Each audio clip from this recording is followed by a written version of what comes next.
Hi అండి, అందరికీ నమస్కారం. Welcome to Renu vlogs. ఈ 7 రోజుల జనరల్ సేవ సమయంలో ఒకరోజు మాత్రం టెంపుల్ డ్యూటీ ఇస్తారు. సేవ పూర్తి అయిన తర్వాత చివరి రోజున స్వామివారి దర్శనం ఇస్తారన్నమాట. దర్శనానికి వెళ్ళే ముందు మనకు రిజిస్ట్రేషన్ అయిన రోజున ఇచ్చినటువంటి ఐడిని స్కాన్ చేసి దర్శనం టోకెన్ అయితే ఇస్తారు. ఈ దర్శనం టోకెన్ను క్యూ లైన్లో వెళ్ళే ముందు లోపల స్కాన్ చేసి పంపిస్తారన్నమాట. అలాగే దర్శనం పూర్తయిన తర్వాత ఒక లడ్డు కూడా ఫ్రీగా ఇస్తారు. మా టీం అందరికీ దర్శనం పూర్తయింది. తర్వాత రిటర్న్ ట్రైన్కి ఇంకా టైం ఉంది కదా అనేసి అక్కడ ఇంకా చూడవలసిన ప్రదేశాలు చూడడానికైతే వెళ్దామని అనుకున్నాము. వరాహస్వామి వారి టెంపుల్కి ఎదురుగా రాధాకృష్ణ దేవాలయం ఉంటుంది. ఆ పక్కనే హయగ్రీవ లక్ష్మీ నరసింహస్వామి వారి మందిరం కూడా ఉంటుంది. ఈ 2 దేవాలయాల్లో అయితే దర్శనం చేసుకొని శ్రీవారి పాదాలు చూడడానికైతే వెళ్ళడం అయ్యింది. శ్రీవారి పాదాలు ఉన్న ప్లేస్ కొండ చాలా ఎత్తైన ప్రదేశంలో ఉంటుంది. అంతేకాకుండా అక్కడ ఉండే పచ్చని చెట్లు, ఆ వాతావరణం చాలా ఆహ్లాదకరంగా ఉంటుంది. మైండ్కి చాలా పీస్ఫుల్గా కూడా అనిపిస్తుంది. శ్రీవారి పాదాల దర్శనం పూర్తి చేసుకున్న తర్వాత ఇక అక్కడి నుండి శిలాతోరణం అయితే వెళ్ళడం అయ్యింది. మొన్న పెట్టినటువంటి వీడియోలో ఒకరు ఒక చిన్న డౌట్ అడిగారన్నమాట. అదేంటనంటే ఒకసారి సేవకి రిజిస్టర్ అయ్యి వెళ్ళలేకపోయిన వారు మళ్ళీ రిజిస్ట్రేషన్ చేసుకొని సేవకి వెళ్ళాలి అంటే ఎన్ని రోజులు పడుతుంది అనేసి అయితే ఒకరు అడిగారన్నమాట. అలాంటి డౌట్ ఉన్న వారి కోసం అయితే చెప్తూ ఉన్నాను. గ్రూప్గా వెళ్ళినప్పుడు ఎంతమంది ఆధార్తో అయితే రిజిస్టర్ అవుతామో అంతేమంది ఫొటోస్తో సేవా లిస్టు వస్తుందన్నమాట. ఆ లిస్టుతో సేవా సదన్కి వెళ్ళి మన గ్రూప్ని రిజిస్ట్రేషన్ చేయించుకునేదానికంటే ముందే మనం తీసుకెళ్ళినటువంటి లిస్టుని అక్కడ ఉన్న వాళ్ళు వెరిఫై చేస్తారు. 1 by 1 వచ్చిన సభ్యులను నిల్చోబెట్టి వారి ఆధార్ చెక్ చేసి వచ్చినట్ల ఏది ఉంటే రైట్ గుర్తు పెడతారు, రాని వాళ్ళ ప్లేస్లో ఇంటూ గుర్తు పెడతారు. అదే లిస్టును తీసుకెళ్ళి మన రిజిస్ట్రేషన్ ఆఫీస్లో ఇవ్వాల్సి ఉంటుంది. ఆ తర్వాతే ఫేస్ స్కానింగ్ చేస్తారు. సేవ రిజిస్ట్రేషన్ అయ్యి వెరిఫికేషన్ సమయానికి అక్కడ రానివారు మళ్ళీ ఆ సేవకి రావాలి అంటే ఖచ్చితంగా 3 నెలల టైం పడుతుంది. అంతవరకు వారి యొక్క ఆధార్ బ్లాక్ అయి ఉంటుంది. 3 నెలల తర్వాతనే మళ్ళీ సేవ చేయడానికి రిజిస్టర్ చేసుకోవచ్చు. ఒకసారి రిజిస్టర్ అయ్యిందంటే సేవకి మళ్ళీ రావాలంటే 90 రోజుల సమయం పడుతుంది. నాకు తెలిసిన మేరకైతే సమాధానం ఇచ్చాననే అనుకుంటున్నాను. ఇక తర్వాత శ్రీవారి పాదాల దర్శనం పూర్తి చేసుకున్న తర్వాత అక్కడి నుండి శిలాతోరణం అయితే వెళ్ళడం అయింది. శిలాతోరణం వెళ్ళే దారిలో చిన్న చిన్న షాప్స్ చాలానే ఉన్నాయి. రేట్లు కూడా చాలా తక్కువగా అనిపించాయి. కాకపోతే అంతకుముందు శిలాతోరణం చూడడానికి వచ్చిన వాళ్ళు దగ్గర వరకు వెళ్ళేవారు. ఇప్పుడైతే అటువైపు వెళ్ళకుండా ఫెన్సింగ్ అయితే అడ్డుగా కట్టారు. దూరం నుండే చూడాల్సి వస్తుంది. ఆ కలియుగ ప్రత్యక్ష దైవమైనటువంటి ఆ వెంకటేశ్వర స్వామివారు మొట్టమొదటగా అడుగుపెట్టింది ఈ ప్రాంతంలోనేనంట. పురాణాల ద్వారా చెప్తారు.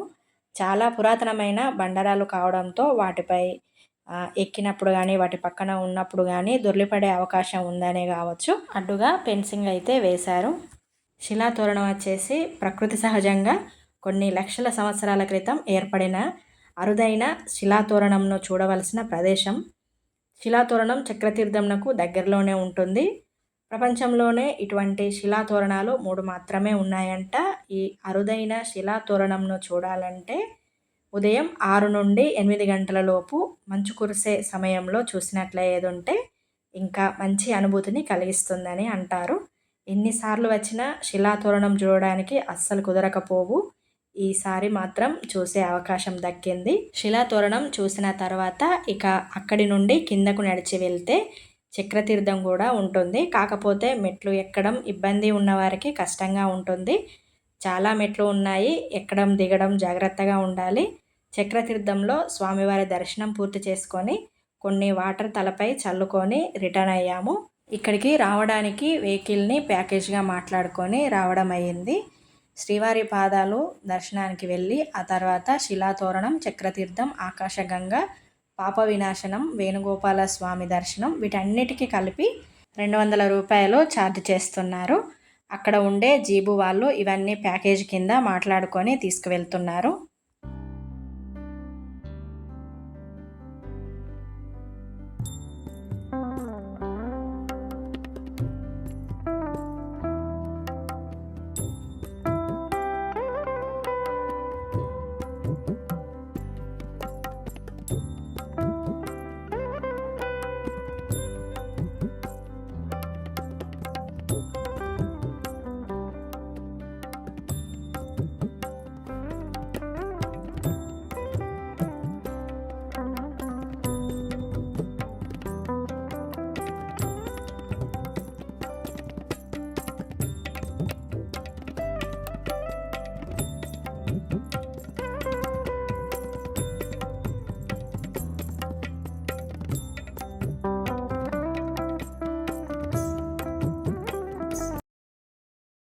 ఇక శిలాతోరణం చక్రతీర్థం దర్శనం చేసుకొని అక్కడ నుండి తిరిగి వస్తుంటే అక్కడ ఉండేటువంటి వాతావరణం అయితే చాలా బాగా అనిపించింది.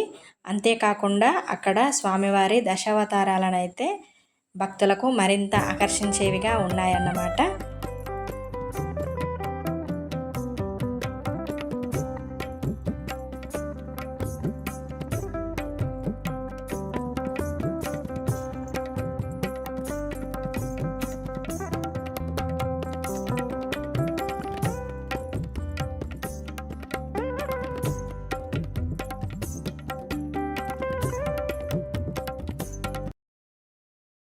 ఇంకా చూడాల్సిన ప్రదేశాలు 3 ఉన్నప్పటికీ రిటర్న్ అయ్యాము. ఎందుకంటే మాకు రిటర్న్ ట్రైన్ టైమ్ అవుతుండడంతో, అంతేకాకుండా ఇంకా చూడాల్సినవి ఉన్నాయి.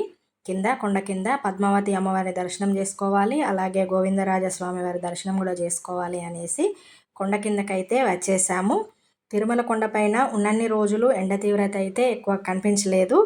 కొండ కిందకు వచ్చేసరికి ఎండ వేడికైతే అల్లాడిపోయాము.